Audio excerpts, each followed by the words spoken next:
Continuando con el módulo 6 del curso de capacitación en psicología y trabajo social forense, nos vamos a estar refiriendo hoy a lo que es la entrevista y el examen mental.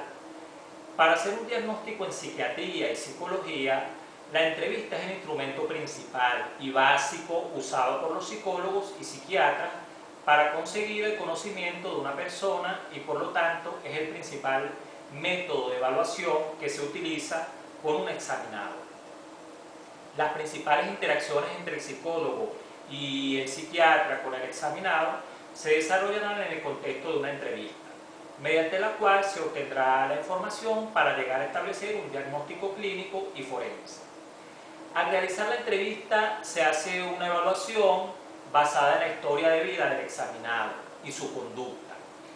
Puede valorarse desde el inicio la actitud, el pensamiento, el lenguaje, la riqueza y lógica del discurso y otras funciones como la orientación, la atención y la memoria. Asimismo, se puede obtener información de la anamnesis, que no es otra cosa que recabar los datos familiares, personales, médicos, de desarrollo social, de inicio y de avance durante el proceso que se hace a un investigado. Esta valoración del estado mental actual se hace mediante la exploración psicológica de las funciones mentales, como son, por ejemplo, el afecto, la atención, la cognición, la orientación, la sensopercepción, la inteligencia, la memoria, la audición, la introspección y la prospección de una persona. Mediante la entrevista y el examen mental actual de una persona, se puede hacer mediante la exploración psicológica de esas funciones mentales. Es bien sabido que mediante esta entrevista y examen mental se detectarán signos y síntomas valiosos para llegar a establecer un diagnóstico y hacer impresiones clínicas sobre la capacidad intelectual, sobre los estados afectivos o la historia de consumo, entre otros, de una persona. Cada signo o síntoma tiene su valor, pero la mayoría de las veces por sí solo no es suficiente para hacer un diagnóstico. Es preciso ponerlo en relación con otra fenomenología y con la historia de vida del examinado.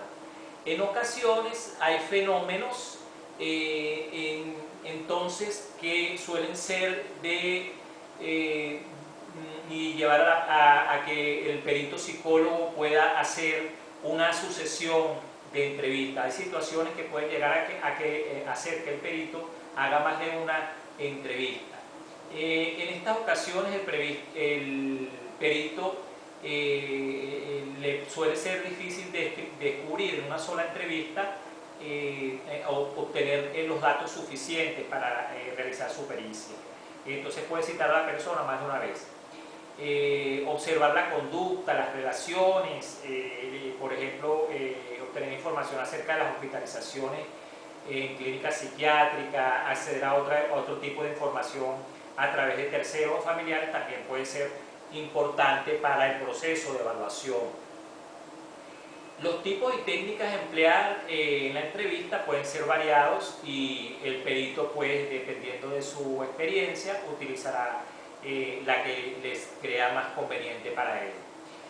De todas maneras, el tipo de entrevista más recomendado en el ámbito forense es la entrevista de tipo semiestructurado, ya que una entrevista excesivamente dirigida puede conllevar a una falta de espontaneidad y a dificultades para obtener los datos que vayan a ser útiles para llegar a establecer un diagnóstico.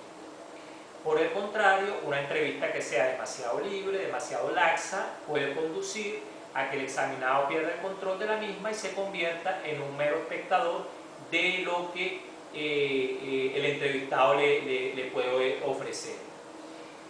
Si en la práctica clínica la técnica de la entrevista es de por sí compleja, la entrevista en el ámbito forense tiene algunas particularidades. Ambas tienen en común que para lograr una buena anamnesis, una buena exploración psicológica, se debe buscar desarrollar la empatía necesaria para establecer el intercambio verbal, no verbal y afectivo que lleva consigo una evaluación y un proceso de exploración.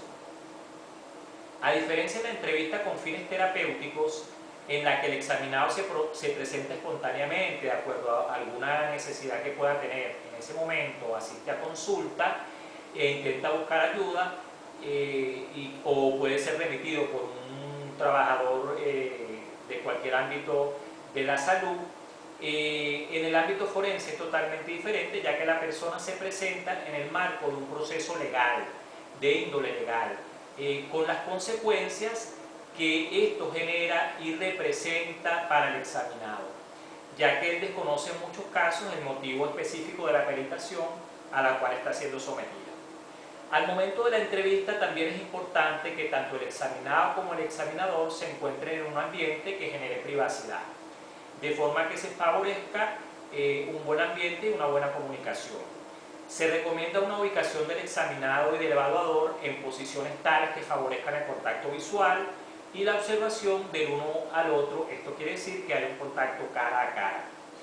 La entrevista forense exige también un encuadre en el que se deben plantear al examinado las circunstancias bajo las cuales ha de regir y la finalidad de la información suministrada por él. El examinado y el examinador deben estar cara a cara y comunicarse.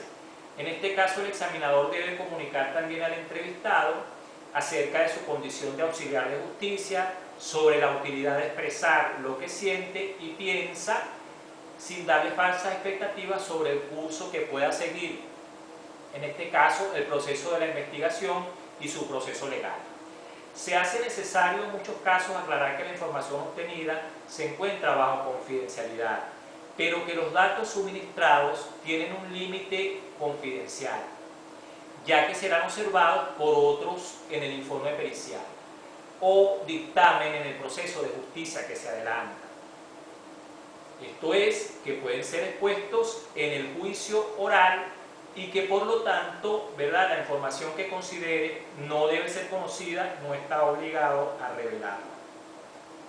En algunos casos también será necesaria la presencia de un acompañante para hacer la entrevista, que en determinado momento, a criterio del perito, puede ser también entrevistado por este o no y obtener información relevante para ese caso.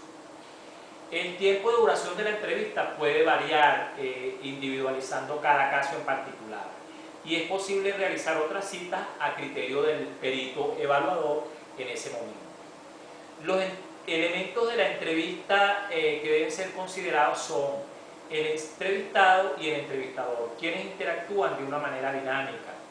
El examinado evidentemente va a ser la persona quien tiene múltiples fuentes de ansiedad por encontrarse inmerso en un proceso de evaluación, en una problemática desde el punto de vista legal, por la interacción con el perito y por las consecuencias del resultado del proceso que esto pueda obtener para la causa que se investiga.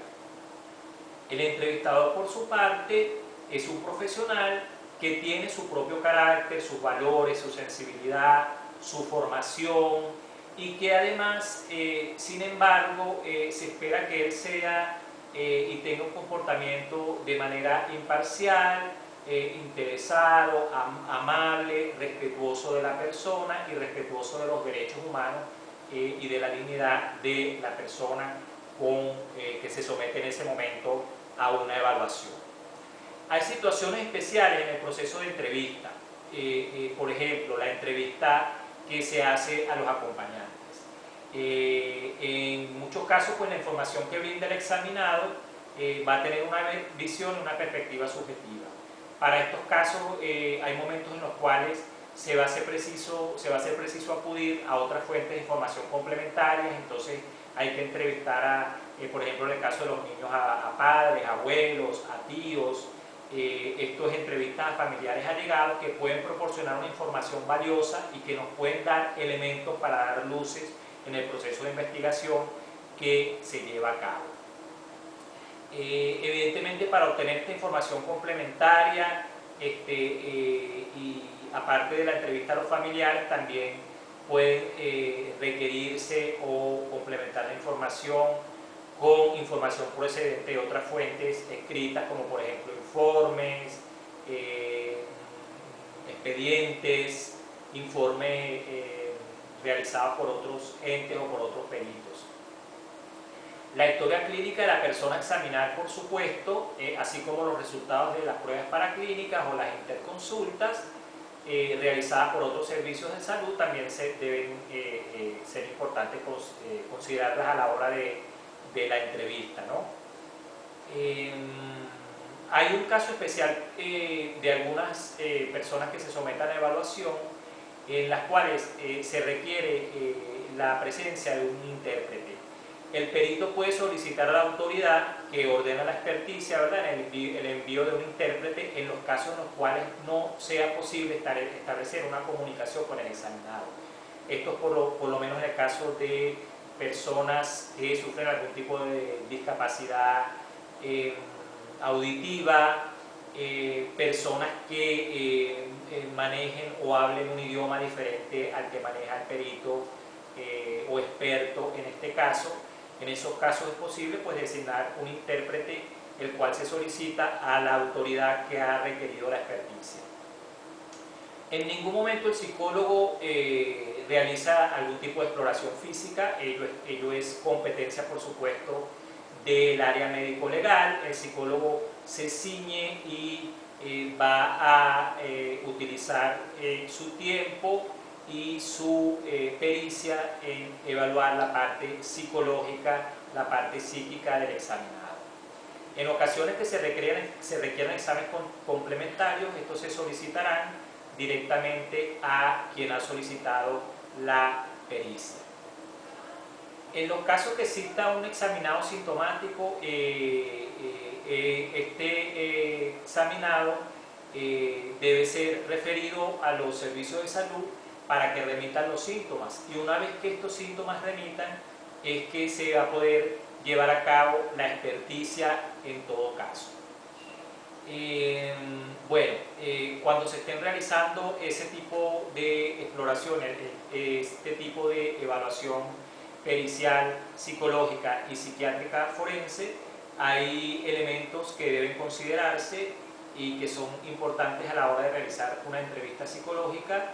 En resumen, por supuesto, contar con un ambiente adecuado y en todo momento generar un ambiente agradable, de empatía, de respeto y de aceptación por el examinado. Siempre van a ser premisas que guíen el trabajo clínico y forense, tanto del psicólogo como del psiquiatra perito forense. Buenas tardes.